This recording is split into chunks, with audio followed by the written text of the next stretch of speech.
90% of you that watch these videos are not yet subscribed, so make sure you hit that button below. Also, I just created a brand new forex training. If you want it, click the link in the description, and also follow me on Instagram. Every single day I'm posting content about trading, and if you have any questions whatsoever, you can shoot me a message at any point in time. Now let's get into this video.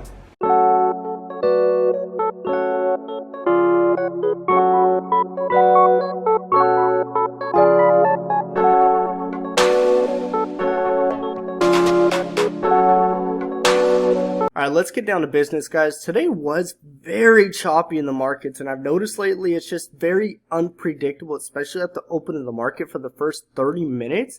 Later on in the afternoon is when it starts to clear up. Like right around here is where the ideal setups have been forming. That's at around 8 a.m. my time. So it's looking like 8 a.m. might be a really good time when you see this choppiness in the market. So if you are seeing that choppy activity in the open of the market, don't force yourself to take any trades, because even this was a setup that I took right here. I entered a buy off this candle right here.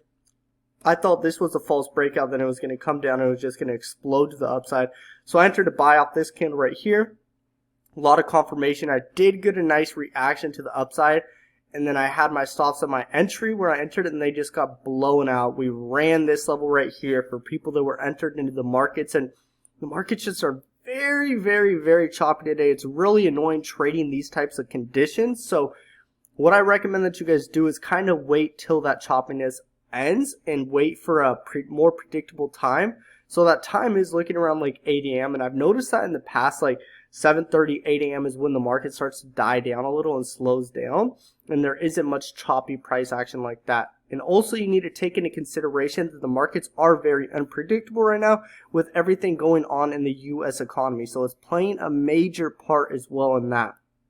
Okay, but overall this was the setup. I kind of just want to show you guys like my ideal setup, what I'm going for, and what I'm really looking for lately is like I want to see a trend start forming, and within that trend, if it's in an uptrend, I want to find a higher low like right here.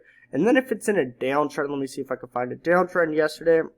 Once it's in a downtrend, I want to look for a lower high like right here. So if we go back to today, okay, let's make it quicker. We can see right here that this was our higher high. We did break this high right here, and then we went down for a higher low. And what I would have done right there is I would have had my fibs from this swing low, and then brought my fibs, the extension, to the swing high.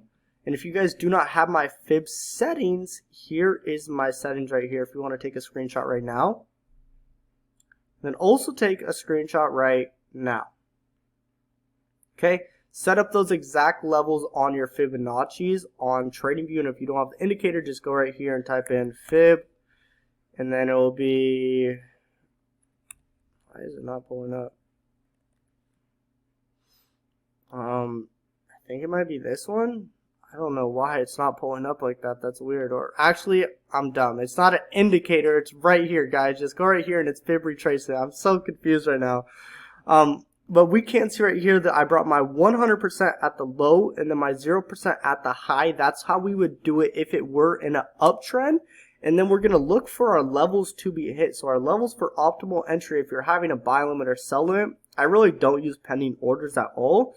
But it would be 0.9, 0.79, 0.705, and 0.62. Those are optimal trade entries. So really what I'm looking at when I'm looking for this entry is for this higher low, I'm looking for a rejection and a close above these levels. I overall want to see that these levels right here are being rejected. And we can see that right here. We have a clear rejection. We came into these two levels right here, and then we closed above.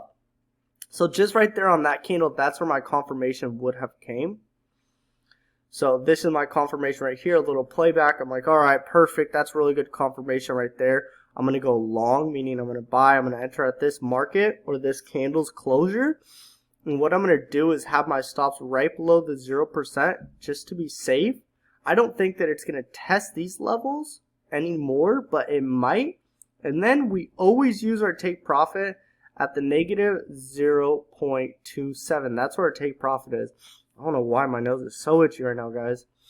Okay. and we're going to watch it play out. Okay, we see a nice reaction off that zone. That means we're in profit. We're doing good.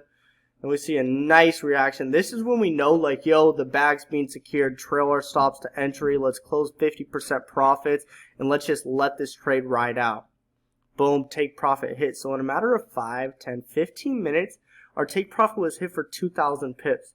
So it's not like the markets do not move fast after those later times in the New York session. It's just they don't move as quickly as the other times. Like right here, this was a very quick move. I don't know how, or that's actually where I caught this, but it's very unpredictable times to see these trades play out. So this was a trade that I overall would have liked to have taken later on in the afternoon. Really not much going on in the markets today. I'm going to delete this, and then we're going to go to the minute 15 and look at the minute 15 to see the confluence on that. Okay, so that was 7:50 on the minute 5 where that entry formed. This was right here was 8 a.m. So right at 8 a.m. we saw a beautiful spinning top close. Also take notice that we are rejecting this 33,000 level very, very clearly today. We hit it one time, there, rejected it. Hit it another time, there, rejected it. Hit it another time, rejected it. Hit it one more time, rejected it. And that's what we're seeing. That's how we saw such an aggressive move to the upside, is because they were just testing the zone. And the market makers were like, accumulate orders, accumulate orders, accumulate orders, accumulate orders. They're like, fuck you all. Boom! And then they explode to the upside, just taking everybody's money. So if you guys do not have psychological levels on your chart, definitely mark it up. These are the ones that I have right here. So I start from 37,000 all the way to 33, and then I go down to 32,000 as well. So that's my last psychological level, and I'm going in 250 points or 2,500 pips in between each level. Just so you guys get a little understanding on what my psychological levels are. That's really all I want to go over in this video, guys. Not much happened in the markets. Really slow day, honestly. But tomorrow is Wednesday. Take note of that. And also, it is, actually, I have it right here. So tomorrow is, this is Tuesday. Tomorrow is FOMC. We have the FOMC statement. So beware of this news event for US30. It's very volatile. And sometimes that means that it's just not going to do a lot in the markets. There's not going to be a lot going on. So just take consideration of FOMC and have that date saved for future references as well. Hope you guys enjoy this video. I'll see you in the next one. Peace out.